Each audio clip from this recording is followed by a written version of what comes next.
आता प्रश्न असा आहे 35ची 3/7 पट किती. आता कोणती संख्या दिली आपल्याला 35.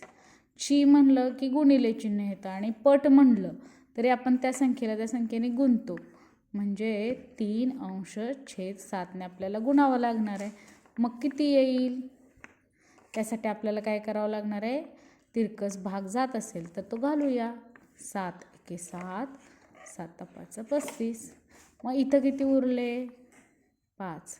इथं किती उरले 3. मग किती आला यांचा गुणाकार 15. म्हणजे उत्तर काय आलं 15. तर मुलांनो 65ची 3/5 पट बरोबर किती येईल. काढा उत्तर आणि कमेंट बॉक्समध्ये लिहा.